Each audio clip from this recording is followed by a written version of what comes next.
तमाम सुनने वालों को, मसीह बहन भाइयों को, तमाम अकाबरीन और बुज़ुर्गों को, नौजवानों को मेरा सलाम।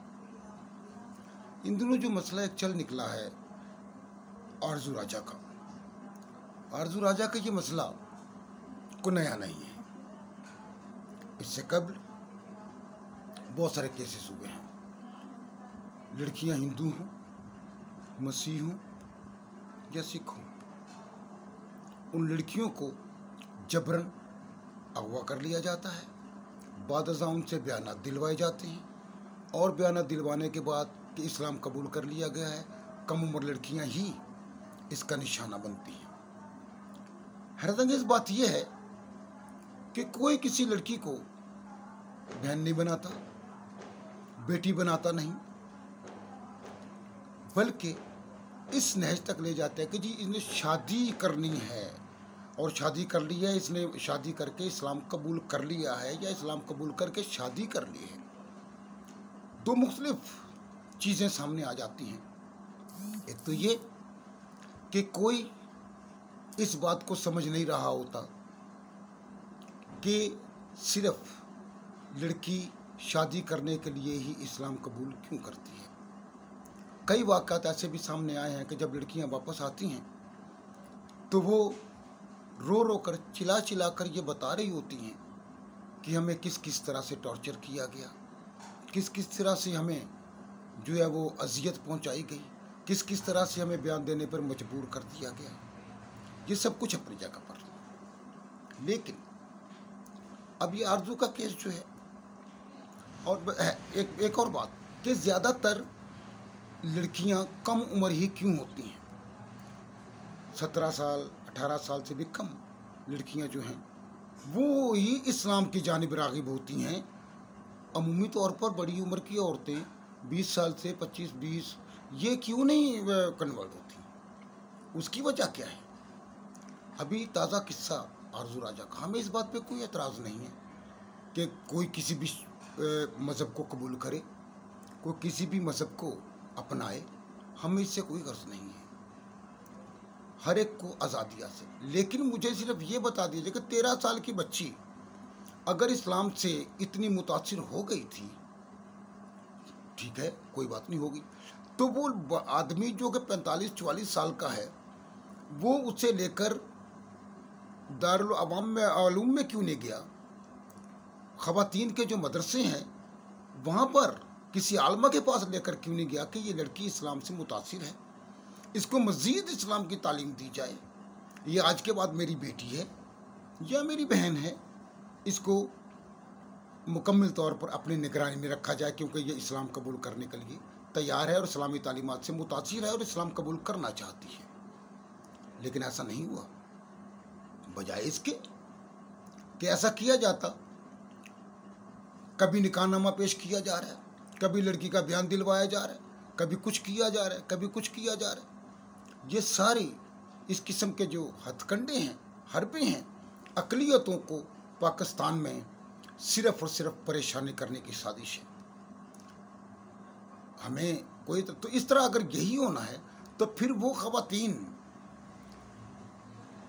वो लड़कियां जो मसीहत से मुतासर हो जाती हैं उन्हें भी इतनी ही आज़ादी दे दी जाए ना कि वो अपनी मर्ज़ी से किसी से भी शादी करें और मसीहत का सर्टिफिकेट पेश कर दें। ये जी फलां पाजी साहब ने हमारा जो है वो हमें मसीहत से करीब तर किया है और उन्हें मसीहत का हमें कबूल करवाई है, हमने बपतिस्मा ले लिया है। ऐसा अगर हो गया तो एक नया तूफ़ान, एक नया बलबला खड़ा हो जाएगा, सड़कों पर लोग निकल आएंगे। लेकिन मेरे हजूर, मेरे मोहतरम, अर्ज़ ये करना थी कवानीन को भी मद्देनजर रखे, जब एक कानून सिंध में मौजूद है कि 18 साल से कम उम्र की लड़की के साथ निकाह जना गिना जाएगा, तो फिर अज़हर अली कितने दिनों से उस लड़की के साथ जना का मुर्तकिब हो रहा है और अदालत उसे जाने की इजाज़त दे देती है कि ये इसका शोहर उसके साथ जाने दें। उस लड़की के साथ मुसलसल जना हो रहा है और उस लड़की के साथ मुसलसल रेप हो रहा है, उस लड़की के साथ मुसलसल टॉर्चर उसको किया जा रहा है, उससे बयानात दिलवाए जा रहे हैं, जो कि एक इंतहाई इंतहाई अजियतनाक अमल है। बरा करम मैं अपने तमाम दोस्तों से, तमाम सुनने वालों से ये अपील करता हूँ बहैसियत यार परवेज़ नकीब, मैं ये चाहता हूँ कि कवानीन की पासदारी की जाए। अदालत को यक नहीं पहुँचता था कि माँ बाप की गैर मौजूदगी में या दूसरे एविडेंस देखे बगैर, दूसरे शवाहिद और असबात देखे बगैर फैसला कर दिया जाता और लड़की को उस शख्स के हवाले कर दिया जाता जो कि फ़िलहाल ज़ना का मुर्तकिब हो रहा है। इसके साथ लड़की को दारुल-अमान में भेजना चाहिए था। जब तक के केस का फैसला नहीं हो जाता लड़की दारुल-अमान में रहेगी। ऐसा नहीं किया गया।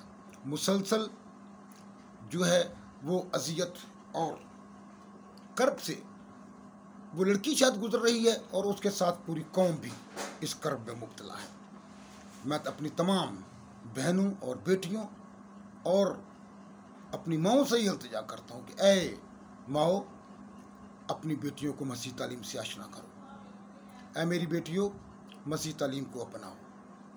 हमारे यहाँ ऐसा कोई सिलसिला नहीं है कि हम ना हम और जुए में जुतें। ना हम और जुए में जुतने का मतलब आप अच्छी तरह समझते हैं, मुझे इसकी तशरीह और तफसील में जाने की ज़रूरत नहीं है। अब आखिरी बात कि जब तक इस केस का कोई फैसला नहीं हो जाता हमारा एहतजाज जारी रहेगा ताकि कानून की अमलदारी को मुयस्सर तरीके से जो है वो अपनाया जाए और आइंदा से इस किस्म के वाक़यात की रोकथाम के लिए कानून अपनी गिरफ्त मजबूत करे। अगर वो ऐसा नहीं करता तो फिर यकीनन अक़लियत पाकिस्तान में गैर महफूज हैं, अक़लियत पाकिस्तान में कर्ब का शिकार हैं, अक़लियत पाकिस्तान में अजियत का शिकार हैं। कब तक इनकी बेटियां जो हैं वो मुख्तलिफ लोगों के हत्थे चढ़ती रहेंगी? कब तक राह चलते इनको उठा लिया जाएगा? कब तक राह चलते इनकी इज्जत नोच ली जाएगी? कब तक ये जलाई जाएंगी? कब तक इनके सर काटे जाएंगे? कब तक इनको सरेआम बरहना कर दिया जाएगा? कब तक इनको अपने घरों में बसाकर जना कर किया जाएगा या करवाया जाएगा? ये टिश्यू पेपर बनाना छोड़ दें। खुदा के लिए इज्जत को इज्जत समझिए। इज्जत सिर्फ आपकी नहीं है कि आप अक्सरियत में हैं, इज्जत हमारी भी है। हमारी भी इज्जत को इज्जत समझें क्योंकि हम भी आपकी इज्जत को इज्जत ही समझते हैं।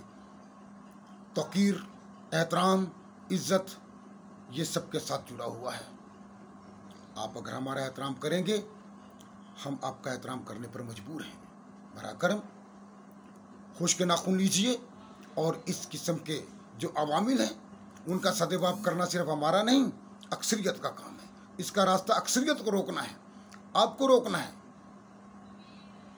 आज अगर हमने अपने एहतजाज को अंजाम तक ना पहुंचाया तो कल अक्सरियत हमारी बेटियों को हमारे घरों से उठा कर ले जाएगी।